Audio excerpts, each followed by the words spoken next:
Prime Minister Narendra Modi, speaking in Bihar's Madhubani, has said the terrorists will not be spared, strong action will be taken against them, punishment will be significant and stringent, which these terrorists would never have thought about. India will identify, trace and punish every terrorist and their backers. We will pursue them to the end of the world. India's spirit will never be broken by terrorism. Terrorism will not go unpunished. Look at the operative words here. Punishment will be significant and stringent that the terrorists would never have thought of. India will identify, trace and punish every terrorist and their backers. Now that is a clear public signaling of political intent. What does this mean militarily? To try and understand the messaging that the Prime Minister has delivered to our enemies in Pakistan, I am joined on this broadcast by some super sharp minds cutting across different agencies and forces. Allow me to introduce first Lieutenant General Satish Dua. He's been former General Officer commanding 15 Corps in Kashmir. He's been Chief of the Integrated Defence Staff. It's the gentleman in the purple tie. I have with me on this broadcast Air Marshal Sanjeev Kapoor in the Bundy, former Director General Inspection and Safety of the Indian Air Force. We have Admiral Shekhar Sinha, former Flag Officer Commanding in Chief of the Western Naval Command, the one who's just doing the Namaste. I have a super sharp salute. Tilak Deveshwar has been member of the National Security Advisory Board. He's the author of Pakistan Courting the Abyss, has been Special Secretary in the Research and Analysis Wing, and arguably one of India's finest minds on Pakistan. I have Rajinder Kumar. He's been Special Director of the Intelligence Bureau. And with me in the studio is Ambassador Yash Sinha. He's been a diplomat. He's been India's Chief Information Commissioner and has been an expert, multi-tenure expert on Pakistan. Has also played a role in arbitrating the Indus Water Treaty, which India has now suspended. So we've got an army mind, an air force mind, naval mind, an external intelligence mind, an internal security intelligence mind, and also a diplomat. So thank you very much, gentlemen, for joining us. Now, I want to go across to General Dua first, because let's try and distill into military parlance what political messaging the Prime Minister has said. When he says the punishment is significant and stringent that the terrorists would not have thought of, we will identify and trace every terrorist and their backer. You know, backers typically would be, say, the ISI or the Pak Army. Just try and explain to our viewers, what do you think the Prime Minister really means when he speaks as publicly and as clearly as this? I think, Rahul, the Prime Minister has left nothing to imagination. He has been very clear, very unambiguous and curt about it.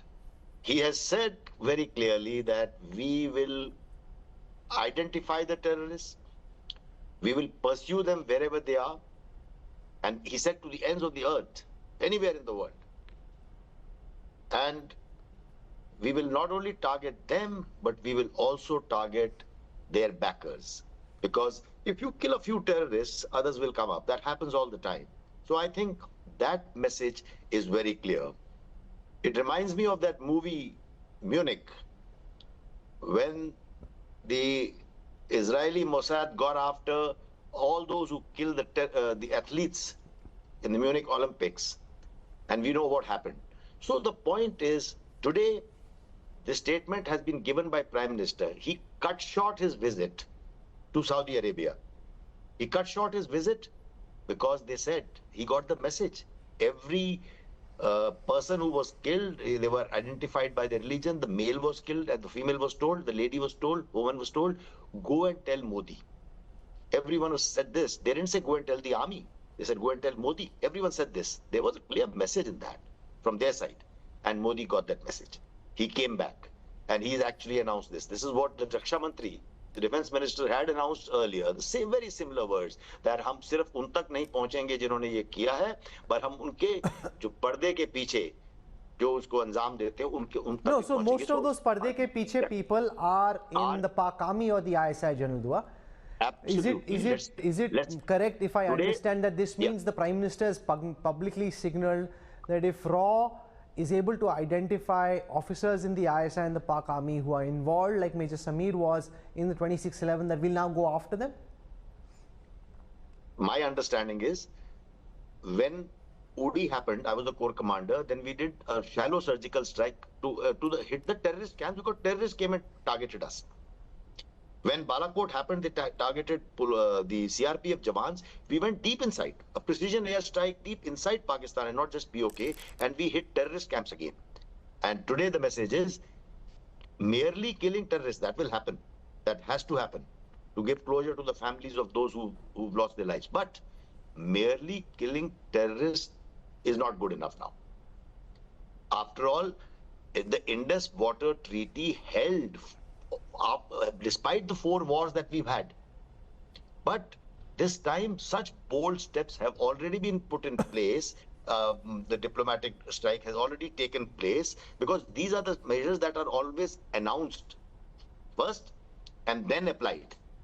Military option will come, is very clear, and those are the measures that are not announced first. They have to be executed. And no, I just want to answer your question, one sentence.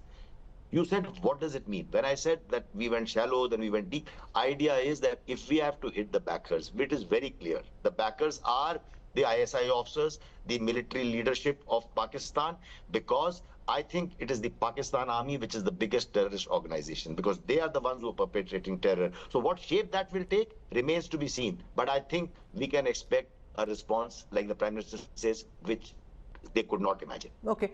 Now, so like a military man, you're very gung-ho, but the likes of Tilak Deveshwar have now to provide specific intelligence inputs about the locations of terrorists and high-value targets who can be taken down, whether they're terror masterminds or they're backers in the ISI.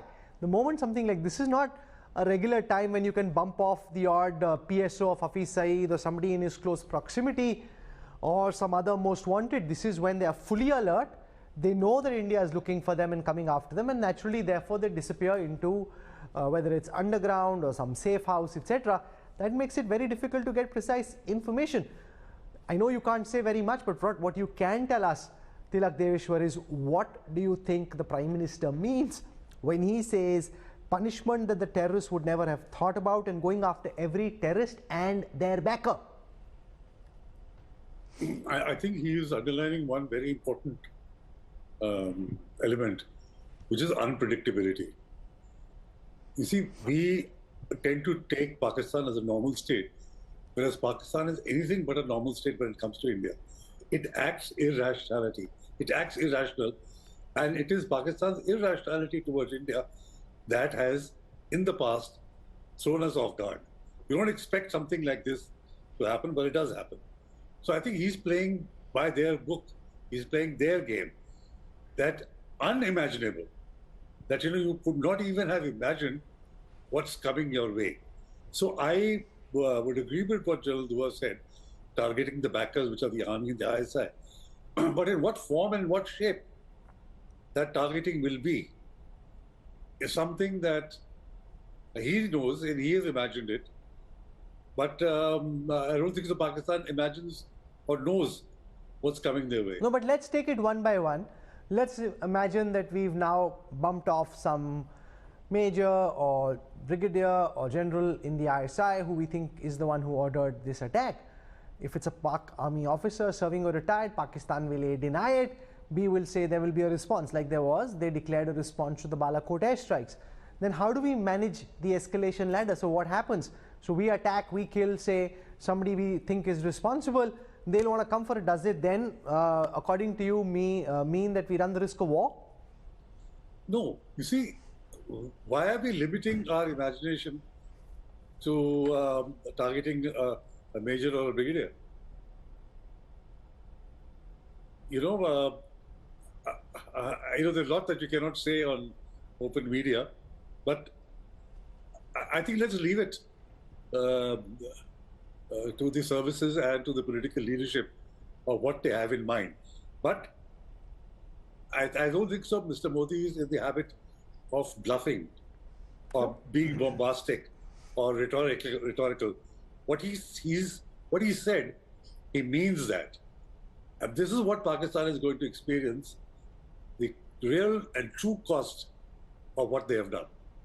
No, but unimaginable. How do we at this time, so I'll take for example, we've been wanting to get Hafiz Saeed for a while, and the reason it hasn't happened is A, he's in great security, the Pak army protects him, and therefore it's tough for us to get to him. Ordinarily, even when nothing's happening. Now when his guard is up, the Pak army's guard is up, does it then mean that it's really bringing down a high value target at this time? Dawood Ibrahim, Hafiz Saeed, Syed Salahuddin, Masood Azhar, anybody is just that much tougher that it needs to be, whatever it is, an attack of a different kind. It's not what people would ordinarily imagine.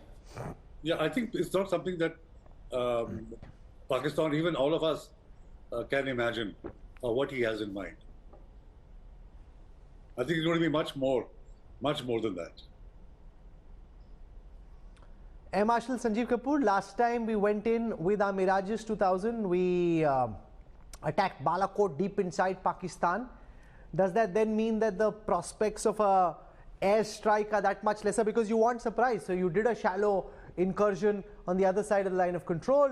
You've done a deep airstrike inside mainland Pakistan. Does that then mean that, okay, maybe an airstrike is therefore less probable this time? No, you can't say that. All options are open, and last skirmish took place in 2019. A lot of water has flown in after that. We are much better trained, equipped, both air-to-air missiles, including addition of Rafale to our inventory.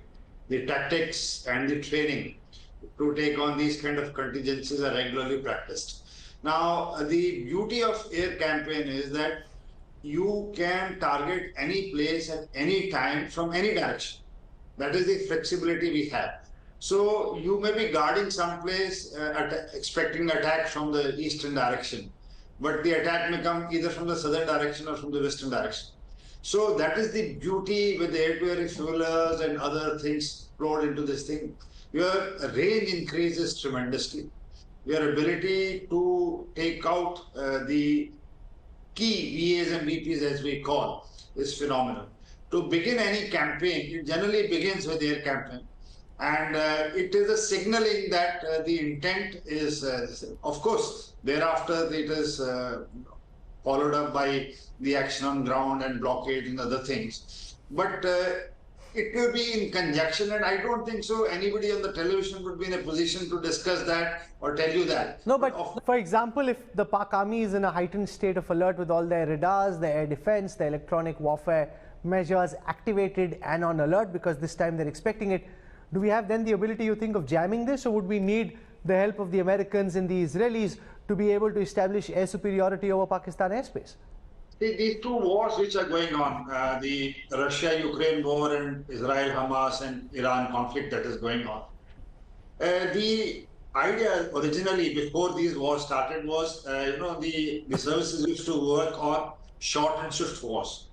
That wars will not be too long. In 8 to 10 days, the international agencies will mediate and some sort of an arrangement would be worked out. But over 1,000 days plus in the Russian campaign, and since 7th October 2023, Israel conflict is on. This has indicated to us that the global supply chain for your spares, your equipment, and with each passing week, the tactics are changing. We are finding more and more utilization of drones, the space-based applications. So all these factors would be, in my opinion, presently being discussed and being worked out at the headquarters. How to integrate the available assets, what help to seek from whom, which capabilities are required for which area. I'm sure that would be under process at this stage. Sure. Ambassador Yash Sinha, you've been involved in arbitrating the Indus Water Treaty. India has announced suspension of the treaty. Do you think this acts as punishment for Pakistan? Because there's nothing we can do in the immediate. We can't build more dams or build out more canals for diversion of water. Does this in some ways signal adequate punishment? See, I'd frame it in a different context, Rahul.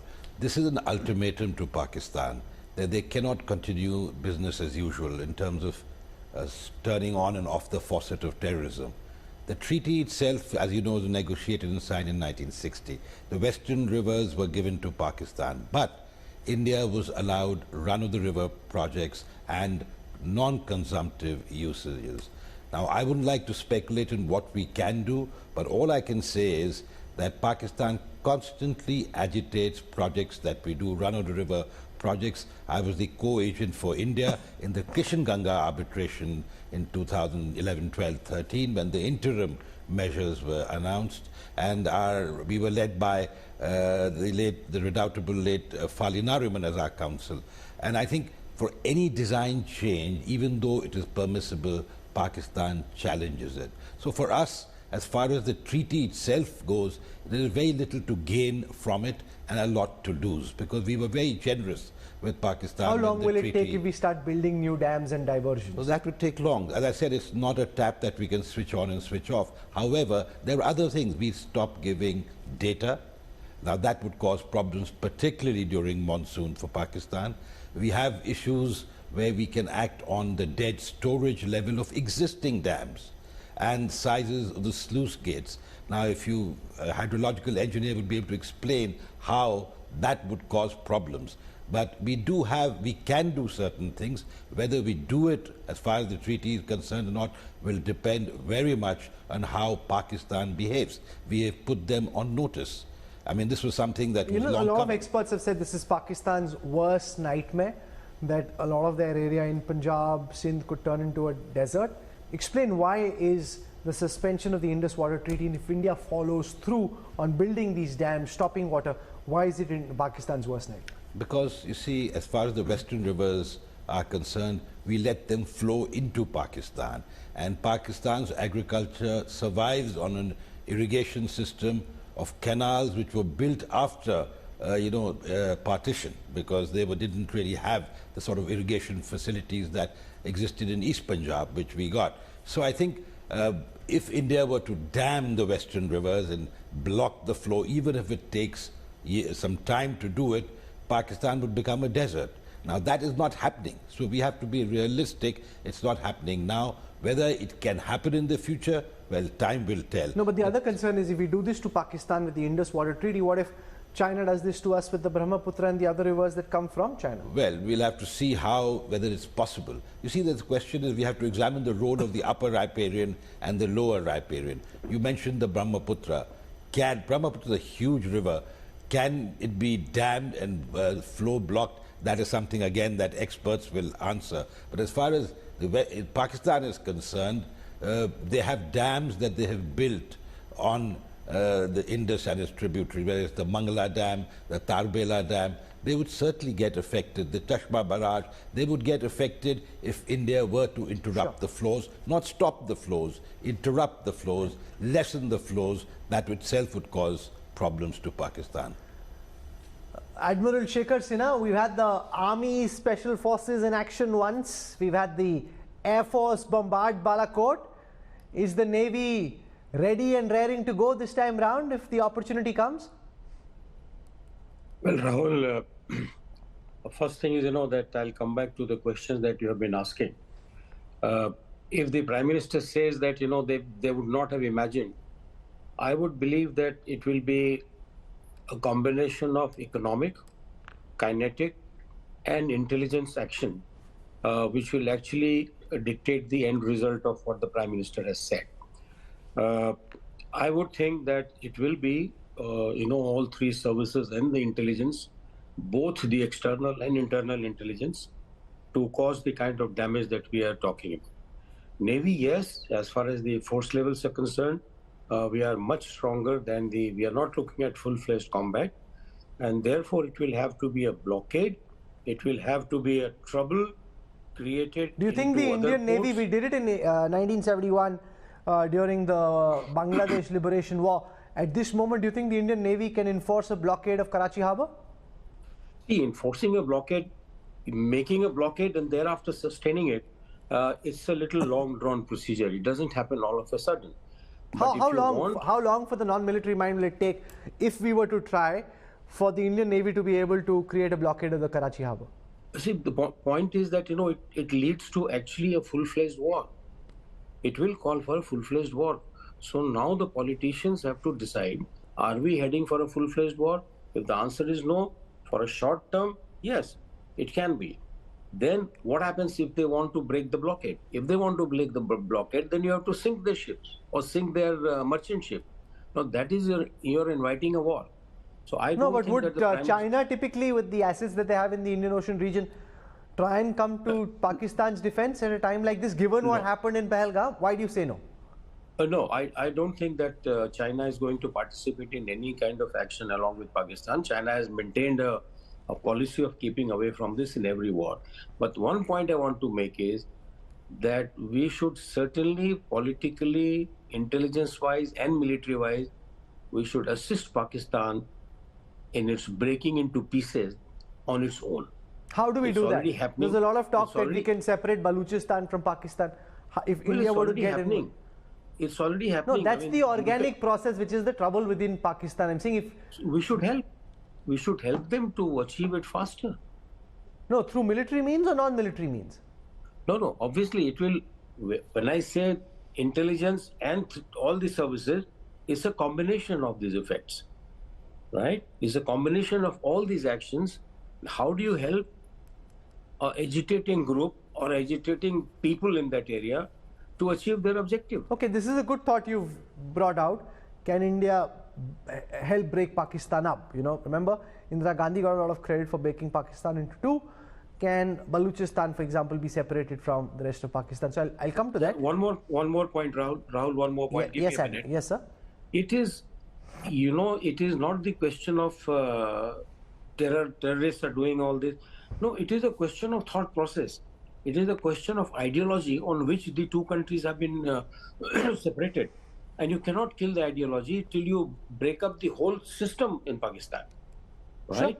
So ideologies don't get killed. You kill somebody today, but the system does not change because the system is geared up to be anti-India, to be anti-Hindu, if I may say so, and therefore it will continue. I mean, there are children who are being taught anti-Hindu things in school, in colleges. Sure. I think Ambassador Yash is there, he will tell you.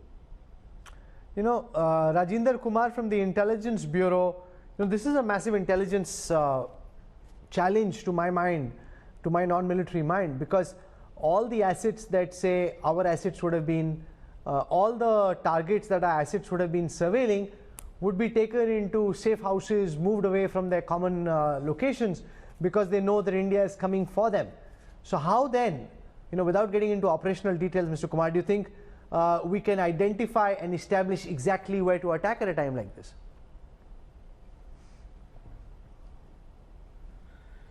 See, one thing is there that our assets are not of this nature that everybody can identify and know it. Sure. They have different ways of performing, and their performance is in such a way that they can keep us informed wherever they may be. There are different means of collections. As far as the targets are concerned, let me tell you, if you give me a minute, I'll start slightly differently from all other speakers. See, this whole thing has its origins in what is happening in Balochistan and Khyber Pakhtunkhwa. Balochistan and Khyber Pakhtunkhwa, there the army, Pakistani army is totally running away. People are deserting, they have no control. Now, see, they are under so much of pressure, and the government in Pakistan is illegitimate. It is in that context, if you hear the speech of General Munir, you will find that he clearly indicates that Hindus should be the target. And it is all the covert operations are cleared. I am a person who has planned covert operation, but let me also tell you, the covert operations have clearances from the highest level. So Munir knows about this operation. He was active in this operation. He is one of the co-accused in this operation, in my thinking. No, sure. But let me ask this question to Tilak Deveshwar. Mr. Deveshwar, you know, given the timing of this attack, and I agree with the IB officer Rajinder Kumar when he says that the Pak Army chief likely knew, because an operation of this nature, which is quite clearly going to invite Indian retribution, couldn't have happened at a junior level. Why do you think the Pak Army chief cleared an operation of this nature, given that Modi ji had already signaled he would come for them? See, a couple of points here. Very interesting question that you raised. Pulwama happened when Munir was DG ISI. And now Pahalgam, when he is the army chief, he seems to have some fondness for the alphabet P. Second, the speech of his. I am quite convinced that that was the first step towards his plan to get an extension in November, by trying to show himself as he's the man in charge and he's the person who can take control. And what has happened in Pulwama, Pahalgam, and I agree it's cleared, but had to be cleared by him, is the next step of his extension, trying to get an extension. No, but he already has an extension. The rule was amended in November 2024 to allow for him to stay on as chief till 2027. But he has to be granted. He has to be granted that clause is there that he can be given an extension, but the Prime Minister has to give him that extension. It's not automatic. So you think this is Munir trying to get an extension till 2027? Because I just want to tell our viewers that there was a law passed in November 2024 which allows for the term of the Pak Army chief now to be 5 years rather than 3. So you think he's trying to force the civilian establishment to grant him an extension? That's what this is about? And you will find, as a corollary to what I'm saying, you'll find very soon posters coming up in Islamabad and Rawalpindi that, Asif Munir is the savior, and, all the kind of things that happened to when Raheel Sharif was the army chief. And then, does he have political ambitions? Nobody, and I just want to tell our viewers, because I've read a lot of what Tilak Deveshwar has written and said over the years. He really is one of our top experts in Pakistan. Do you think General Munir has political ambitions, sir? Right now, no. I think right now he'll be quite happy getting another 2 years, and thereafter he could think of political ambitions. But when this attack happens, and given the current state of the Pak economy and the troubles they already have in Balochistan and Khyber Pakhtunkhwa, how does he deal with the consequences? I mean, it is absolutely correct that they're facing a very serious problem in Balochistan. Yes, but you are thinking strategically, what are the long-term consequences? The Pakistan Army doesn't think so. The Pakistan Army have one template that whenever a foreign dignitary visits India, when President Clinton came in 2000, they had Sati Singh Pura. Later on, there was, I think, Assistant Secretary of State, Christina Roca, who came. You had Taluchak. So that it is the same template. No, sir, Admiral Shekhar Sinha said India, the unimaginable consequences we can impose on Pakistan is to break Pakistan up. Can India break Pakistan up in your view? Can we separate Balochistan from the rest of Pakistan? You're a top Balochistan expert. I don't see why we should even try. Pakistan is imploding. I've mentioned this in my various books. Pakistan is imploding from within. Just be patient and it will happen before your eyes. How do you think it will happen? Because most people, when they hear Pakistan will break up, they think this is wishful Indian thinking. No, but I have demonstrated, documented. We don't have the time for a long discussion on this. But take simple case of water. We talked about the Indus Water Treaty. Despite having the full force of those 3 rivers, Pakistan is actually running dry because of mismanagement of its water. Pakistan's own think tanks have predicted that by this year or the next couple of years, parts of Pakistan will become absolute water scarce, which means drought-like conditions. Now, nobody, not China, not the US, nobody can create water for Pakistan, right? And if people don't have, there's no life without water. So you'll find that Sindh and South Punjab are the first places to get affected, right? Then you have a population which is growing at 2.55%. They can't sustain this population. They're already importing 2 to 3 million tons of wheat, despite having the massive irrigation system. And the population is going to touch 350 million in the next 15 to 20 years. How will they do that? So the state itself is collapsing because of lack of leadership, lack of vision, lack of understanding. Ambassador Ashtana, you think India can break up Pakistan? Tilak Deveshwar says we don't need to, they'll break up on their own. Well, I tend to agree with Tilak. I think Pakistan is imploding. But it's a very slow implosion. The fact is that a country has an army. Here the Pakistan army has a country. The most popular leader is in jail. They have suppressed political protest completely. they have sabotaged, they have sort of co-opted the courts, etc., and they have a government in power which is basically a puppet. So the army chief is calling the shots. He doesn't need to... So what's your reading of Munir's mind? Look, I haven't met the gentleman, but from what I can see, he's a product of that jihadi mindset which was ushered in during Ziaul Haq's time, and you've continued, the Pakistan army has been imbibed with that virus. So the problem is when the people of Pakistan realize, and I'm sure they realize, they're unable to do something about it, when adventurism, Pakistani adventurism of the military, of their chief, when it comes with a cost, and when the common man has to pay that cost, then obviously there will be a realization, there is a realization, but there will be some action. Because, and whether we can facilitate that action, certainly we can. If Pakistan sort of dares to go into carry out an adventure against India, they will pay very, very Rajendra Kumar, heavily. you know, some people said this is the Hamas moment, right? This is India's October 7th. There was an India Today website article by a fine columnist. Do you see parallels that Hamas doing this knowing that there will be an attack by the Israelis, deliberately provoking India to escalate?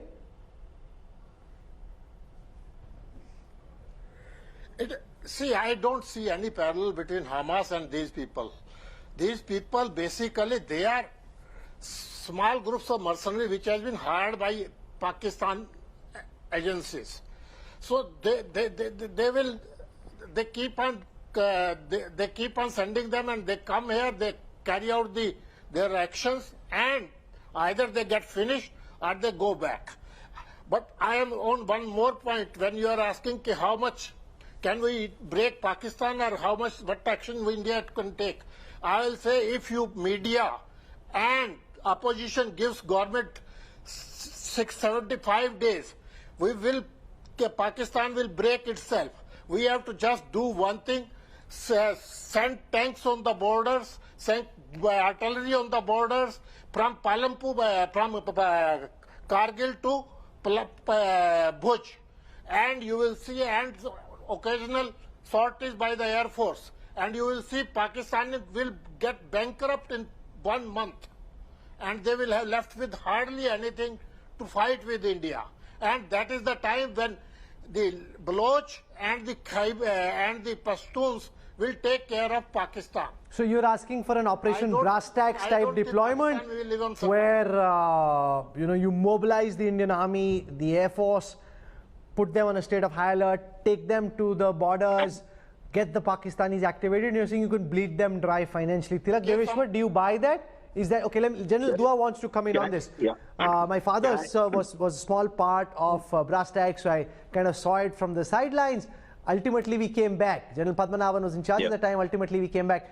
He's recommending that kind of an approach. Does it make sense, General Dua? Can I first comment on something else that was said by my co-panelist? Go on, sir. I have a disagreement there when he says that it is not, there are no parallels with Hamas.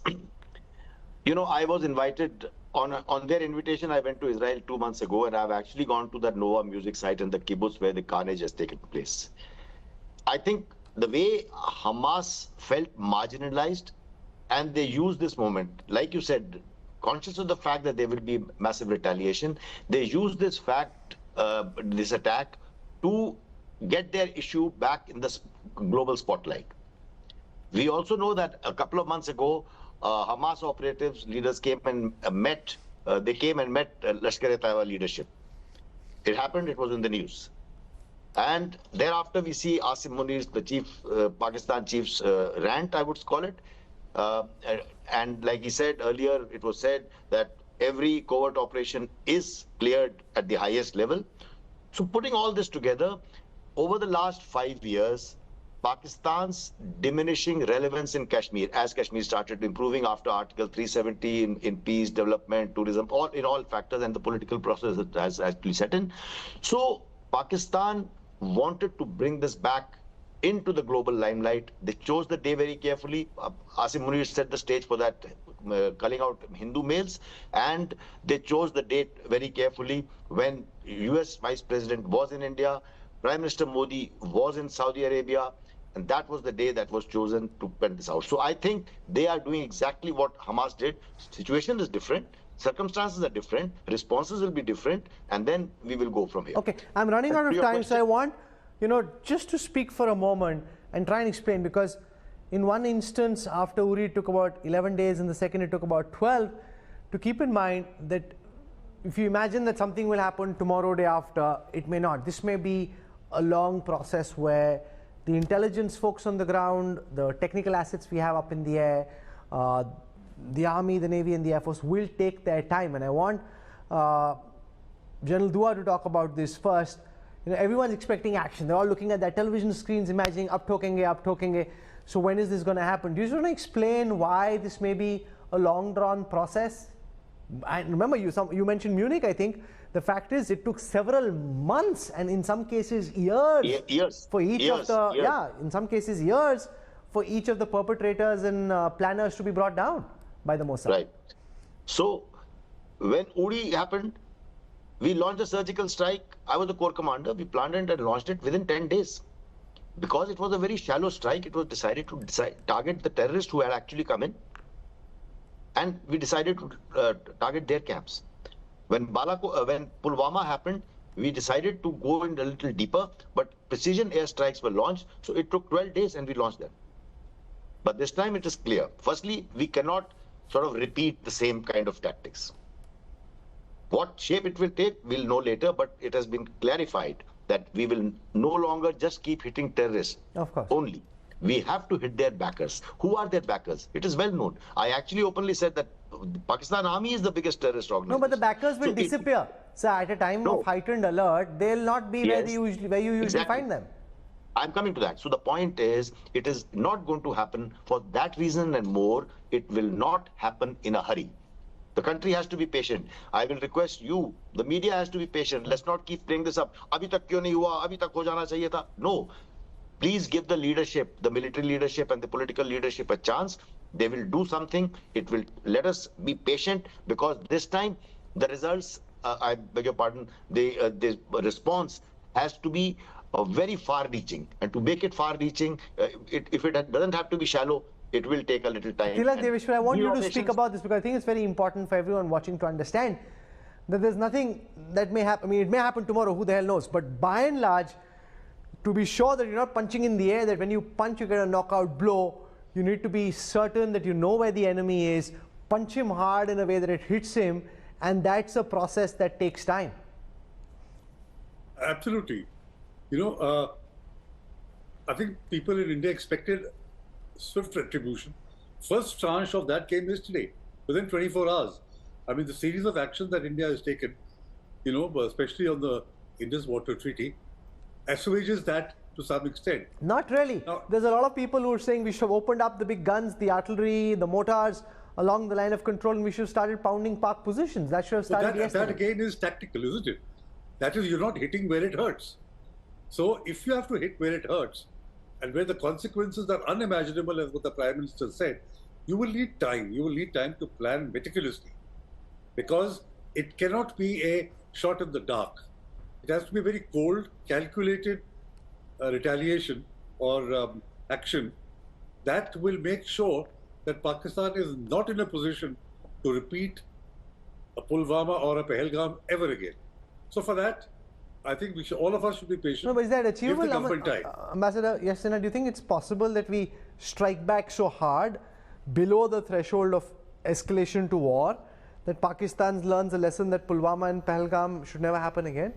I'm sure it's possible, but I wouldn't like to second guess what the government is going to do. And as one of your panelists say, we have to show patience, because if we want to achieve results, and yet you do not want to escalate into a full-blown war, we really need to plan meticulously. And I think the keeping the enemy, and I'm using that word very carefully, keeping the enemy on tenterhooks is part of battle strategy. And I think it's very important that while we give a kinetic response, we do it with time and place of our choosing. Rajinder Kumar, you want to talk about why it might take time and the challenge in ensuring. And I just want to give that example. Let's assume you identify a launch pad like a Balakot or a place where they are being trained. they can just move them out into neighboring villages. And then when you strike, Pakistan can claim that civilians were killed, and therefore identifying the right targets and ensuring that you hit them successfully is important, and that's where the role of the intelligence becomes very, very crucial. Yes, that's very important that the proper targets are identified.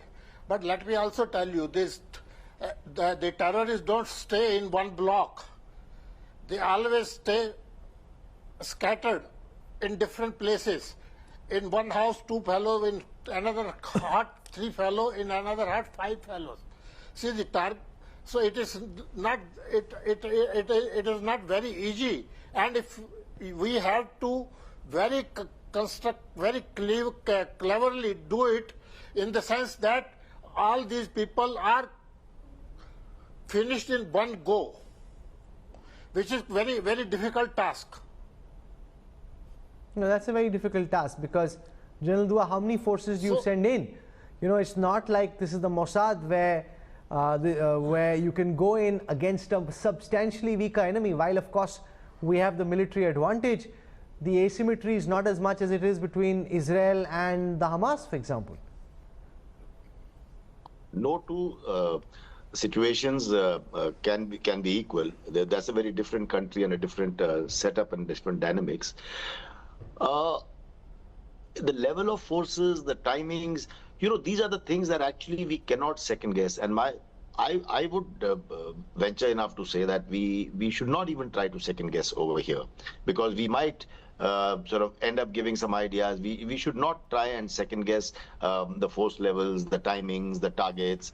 We should leave that to the leadership, both political and military. Air Marshal Sanjeev Kapoor, last time, you know, we had a helicopter brought down in friendly fire. We had an Indian Air Force pilot, Abhinandan Vartaman, whose plane dropped and he fell in Pakistan. Do you think we've learned from, has the Indian Air Force learned from those lessons? Are you confident that what happened last time won't get repeated? I'll come to the point later, but I have a point to make before that, listening to all the distinguished co-panelists. The main issue has not come out in today's discussion, that is the Punjabi dominance of every activity in Pakistan.